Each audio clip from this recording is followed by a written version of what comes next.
After the 5th Kentucky Infantry disbanded in October 1862, Henry M. Barker returned to his farm at Grassy Creek, Morgan County, and his wife of 6 years, Angeline Gevedon. It is unknown what dangers awaited him and his family against his participation in the Confederate cause, and there is no evidence that Morgan County was a less hostile environment than surrounding counties. Henry no doubt busied himself catching up on farm work after a year's absence.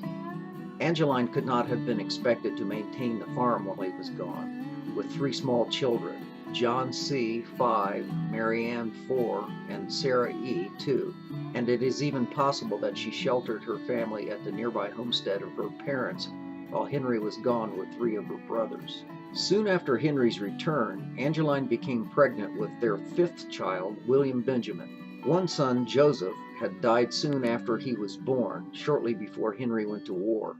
Ironically, he was named after another of Angeline's brothers, who would die only months later from battle wounds or disease. In July 1865, not long after the war had ended, Angeline gave birth to Rainey Green Barker, named after 2 of her brothers, Willis Green and Renee or Rainey Chastain Gevedon. A year later, a 3rd daughter, Alwilda, was born.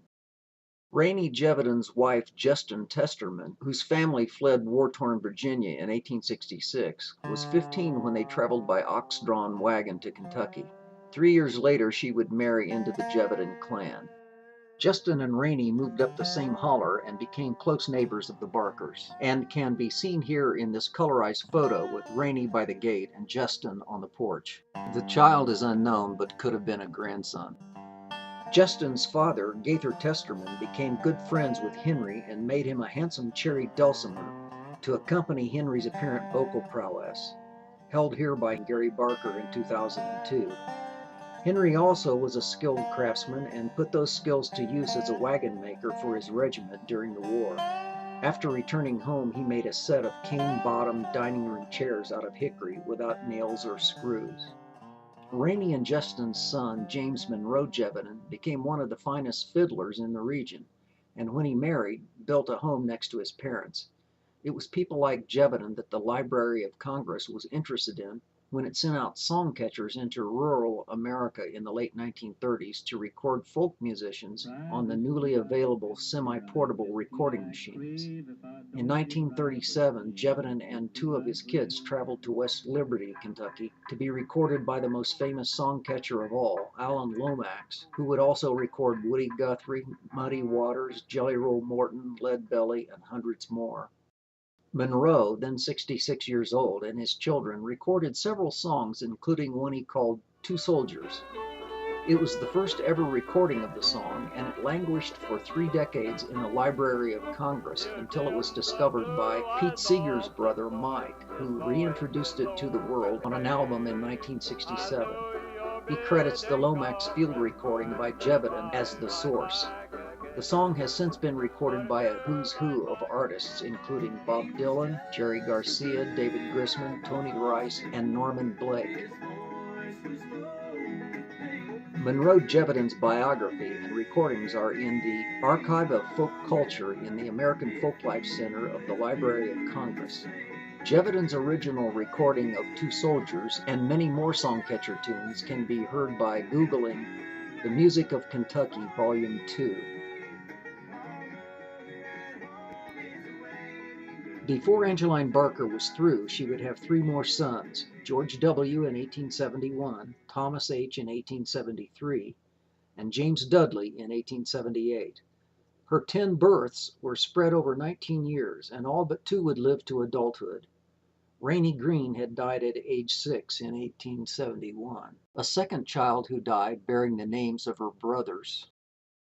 As one might expect, Angeline was predeceased by her parents, Mary Ann Leach Gevedon, in 1867 at age 61, and is buried in the Gevedon Cemetery above the old Estill Gevedon farmhouse.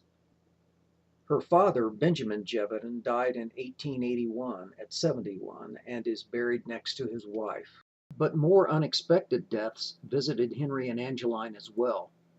Henry's brother Morgan had drowned at age 1 in 1852 before they were married, and another brother, Peter, had been killed by a runaway log while cutting timber at age 23 in 1860.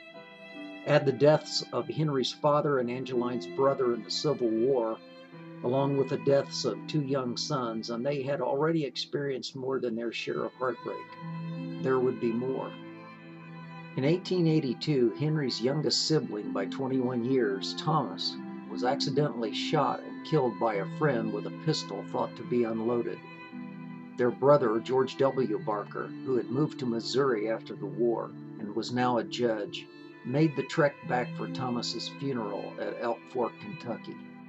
Henry's mother, Elizabeth Mumbauer Barker, who had been living with Thomas when he was shot, died 3 years later in 1885 and is buried in the Fannin Cemetery in nearby Crockett. Henry and Angeline's unmarried daughter, Sarah Elizabeth Barker, died of unknown causes at age 31 in 1891, and according to the Hazel Green Herald was, quote, a nice Christian lady, unquote. She is buried in the Grassy Lake Regular Baptist Church Cemetery where Henry preached the gospel. Just 2 years later, Awilda, another daughter, who had married William Mize Linkus in 1889, died of unknown causes in 1893 at age 27, although her age and time of marriage are suggestive of her dying in childbirth. She is also buried at Grassy Lake. All the while, Henry and Angeline soldiered on.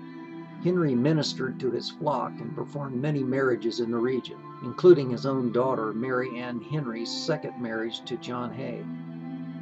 Henry taught in public schools throughout the county for nearly 40 years. His neighbor and nephew, Monroe Gevedon, said, quote, I was born and raised inside of my Uncle Henry. He was well informed of all the most common things and was the chief advisor of his immediate neighbors, wrote the dates of their births, marriages, and deaths in the old Bibles of the time, and helped in their sickness and sorrows, unquote.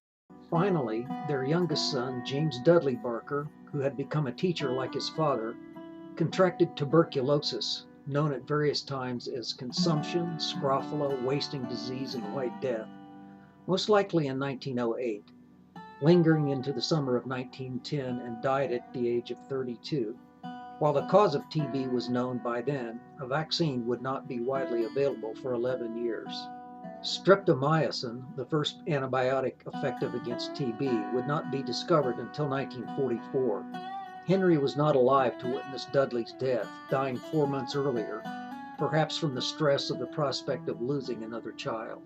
Half of Henry and Angeline's 10 children suffered untimely deaths, which was not particularly unusual in 19th century rural America before antibiotics, most vaccines, and childbirthing under medical supervision. But today it is hard to wrap one's mind around the heartache caused by such statistics. Angeline lived another 18 years, dying in 1928 from mouth cancer, most likely from smoking a pipe, which was not uncommon among women of the time. She is buried next to Henry. Justin Testerman Gevedon outlived them all, including her son Monroe, who died at the ripe old age of 88 in 1957. She died 2 years later at age 107 in 1959. She was one of the most colorful and legendary characters of Morgan County, and had more than one newspaper reporter seek her out regarding her life and to listen to her tall tales. She is buried alongside her husband Rainey in the Gevedon Cemetery where they lived. We will end this video with a segment of another Lomax recording of Rainey and Justin's son, Monroe Gevedon. Henry and Angeline Barker's oldest son, John C. Barker's story will be followed in the next video, part 16. AFS recording number 1558, side A. My parents treated me kindly. They had one child, was me. My mind been placed on land at home I couldn't agree. When I set out to land, it grieved my heart most sore.